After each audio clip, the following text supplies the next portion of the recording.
Atomi adalah sebuah perusahaan yang dapat Anda percaya di mana Anda bisa berbelanja.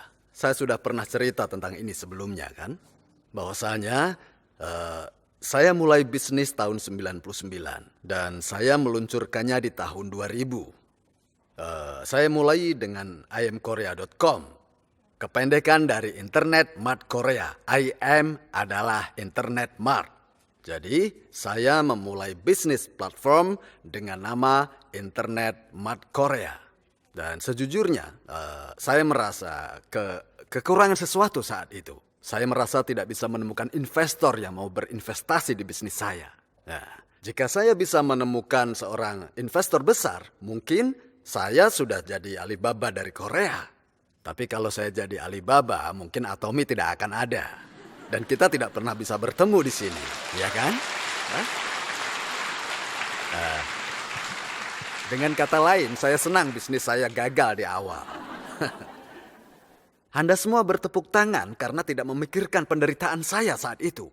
Kita harus mulai bisnis yang lebih cepat dari sebuah tren. Karena tren selalu berubah, jadi harus selangkah lebih maju dari perkembangan dunia. Hingga tren berikutnya mengikuti Anda. Sebetulnya sangatlah mudah untuk menjadi sukses. Sebenarnya tidak terlalu banyak orang yang sukses. Namun, jika Anda mengetahui hukum dari sukses, tidak terlalu sulit. Sebetulnya itu hal yang sangat mudah bagi Anda. Mereka yang bisa menghasilkan banyak uang bisa bahagia, dan mereka yang tidak bisa menghasilkan banyak uang akan menderita sepanjang hidupnya. Ada orang yang selalu gagal sepanjang hidup. Itu karena mereka tidak memimpin tren. Dan untuk memimpin tren, maka Anda harus bisa selangkah lebih maju. Harus tahu bagaimana dunia akan berubah. Para cendekiawan mengatakan bahwa revolusi industri yang pertama menyebabkan terjadinya yang kedua. Revolusi yang kedua menyebabkan yang ketiga. Dan yang ketiga akhirnya menyebabkan revolusi yang keempat. Apa yang harus Anda lakukan agar punya sebuah keunggulan kompetitif? Apa yang harus Anda lakukan agar punya keunggulan di industri revolusi yang keempat? Industri revolusi keempat dikenal sebagai masyarakat dengan koneksi hyper. Anda harus terkoneksi dengan yang lain. Sekarang ini semua orang menghasilkan uang hanya dengan berkoneksi. Smartphone yang Anda miliki ini, orang-orang menghasilkan uang hanya dengan smartphone ini kan? Bisa kan? Itu karena smartphone ini bisa mengkoneksikan orang-orang dengan bisnis.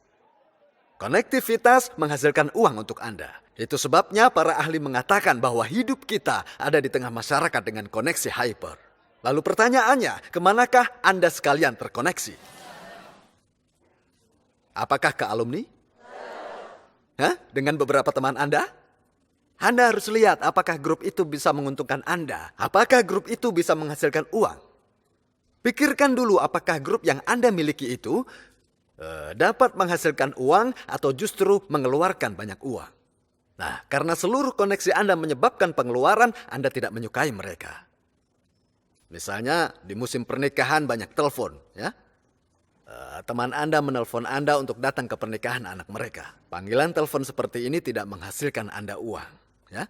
Akan tetapi sebaliknya, mereka membuat Anda mengeluarkan uang.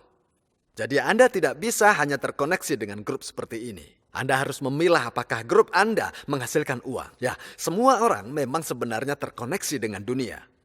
Jika Anda memiliki smartphone, Anda sudah terkoneksi dengan dunia. Masalahnya adalah Anda berada di ujung koneksinya. Itulah mengapa smartphone Anda disebut dengan sebuah terminal. Smartphone yang ada di genggaman tangan Anda adalah sebuah terminal. Dan terminal artinya adalah akhir, dan bukan di tengahnya.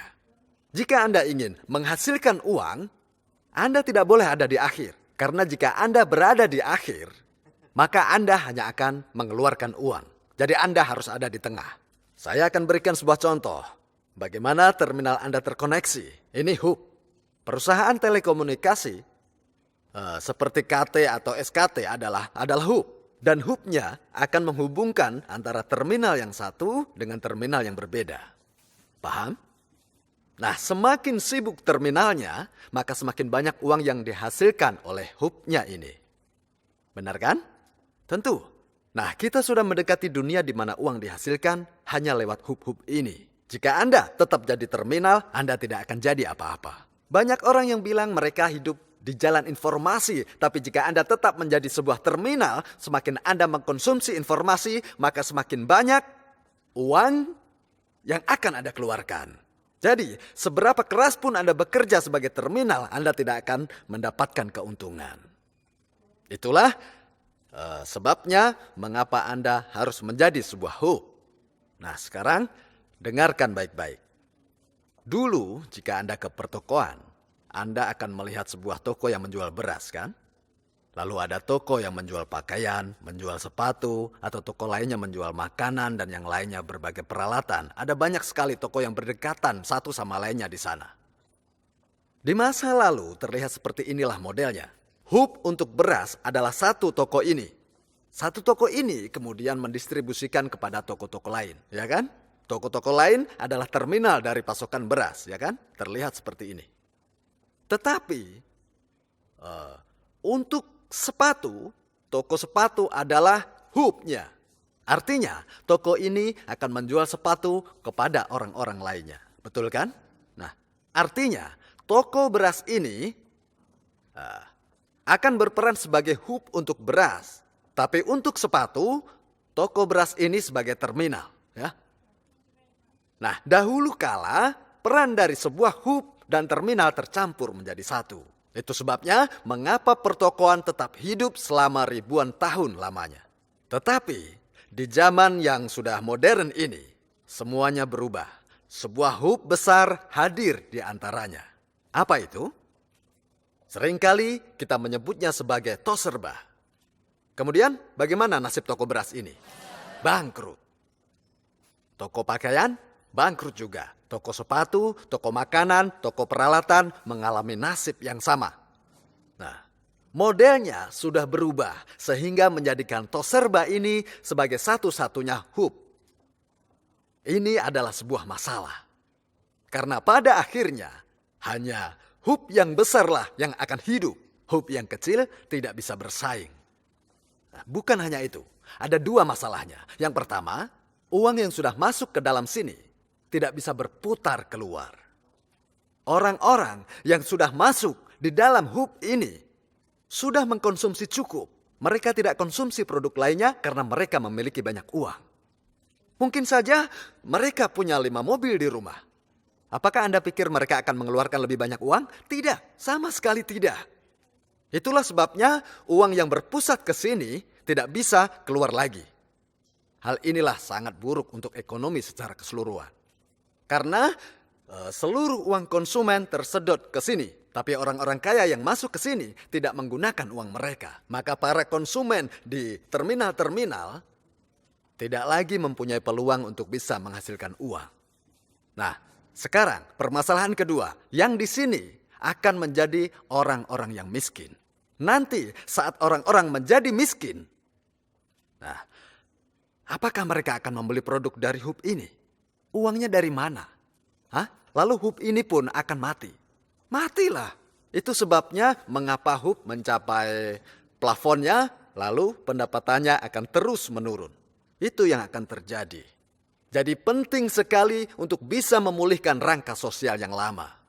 Bukan hanya terserba. Ya, kenapa? Karena hal yang sama juga berlaku untuk situs portal. Sebuah bisnis platform yang cukup besar hadir. Akhirnya semua akan tersedot masuk ke dalam hub ini kan. Hub ini yang akan berhasil. Sementara yang lainnya akan bangkrut dan mati. Dan ada lagi masalah yang lainnya dalam bisnis platform ini. Apa itu masalah yang lainnya? Konsumen akan merasa kesulitan memilih produk yang mereka butuhkan. Kenapa? Karena saat konsumen melakukan pencarian online, ada ratusan produk di situ.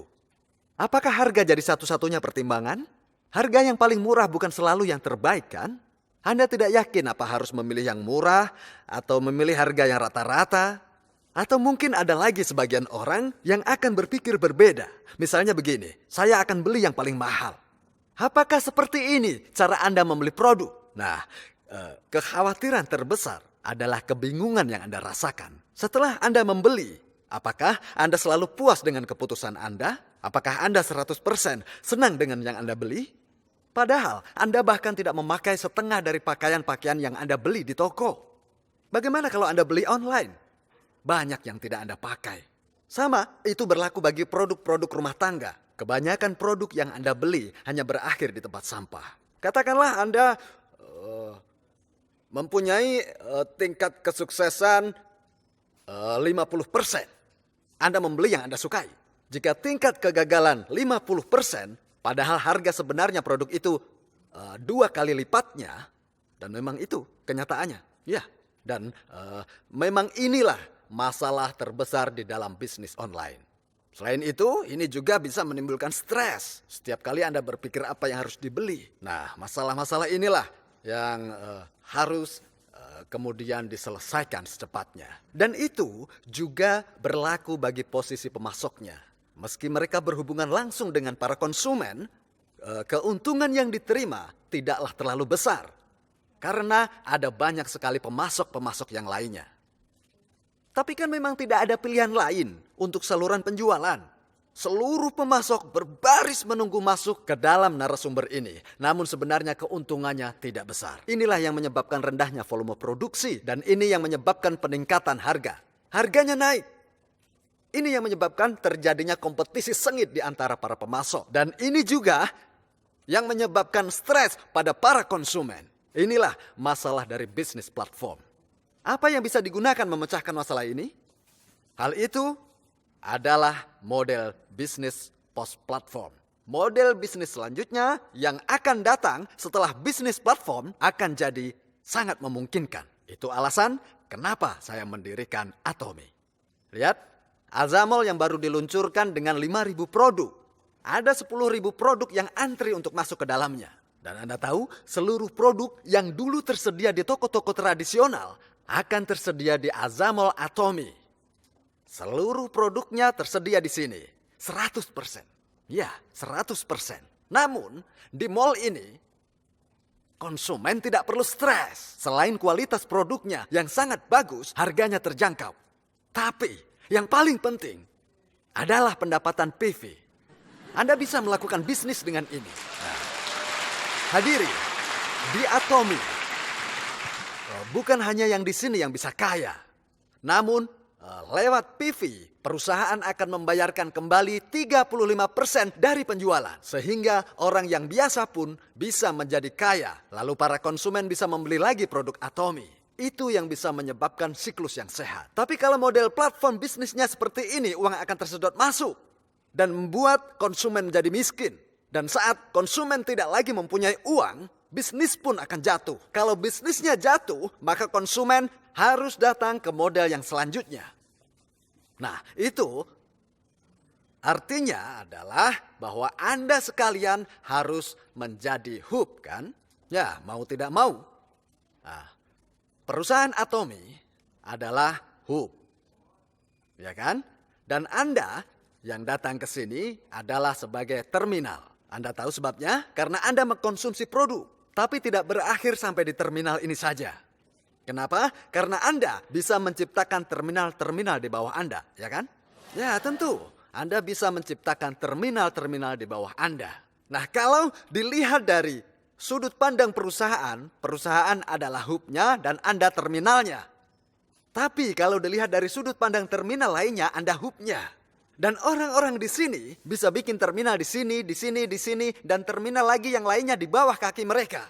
Nah, itulah yang membuat Anda menjadi hub mereka. Yang hadir di antara Atomy sebagai pemasoknya dari sekumpulan besar konsumen. Nah, seluruh orang yang tergolong di sini terkoneksi secara tidak langsung. Mereka setia atau tidak? Apakah mereka akan pergi ke tempat lain jika menemukannya lebih murah dan baik? Ya, artinya mereka tidak setia. Nah, sekarang bagaimana dengan model ini? Jika mereka masuk ke sini, bisa menjadikan ini sebuah bisnis atau menjadi prosumer. Ya, konsumen yang di sini bisa menjadi seperti itu. Seseorang yang berperan sebagai seorang produsen sembari menjadi seorang konsumen dalam waktu yang bersamaan. Karena mereka bisa menghasilkan uang saat mereka masuk sini. Dan mereka tidak akan mundur atau pindah ke platform yang lainnya. Tidak mungkin. Nah, itulah mengapa hal ini disebut sebagai sistem papan magnetik. Mereka akan terjebak ke dalamnya. Karena saat mereka masuk, mereka tertarik produknya. Produk yang bagus dan harganya yang terjangkau. Bahkan mereka dapat komisi kalau punya koneksi. Dan inilah yang bisa membuat mereka semua menempel pada platform ini. Kemudian, tidak ada alasan untuk mundur atau pindah. Lebih banyak lagi konsumen akan masuk ke platform. Kita harus siapkan sejak awal. Bahkan, orang yang sibuk bekerja untuk menghasilkan uang di sini akan masuk ke platform kita dan itu tidak bisa dihindari. Jika Anda bisa berdiri mantap sebelum hal itu terjadi, maka Anda akan sukses. Benar, saat ini kita hidup di tengah masyarakat dengan koneksi hyper. Era baru di mana semua orang terkoneksi sudah mendekati kita. Dan Anda benar. Anda benar karena telah datang ke sini bergabung bersama kami dalam bisnis ini.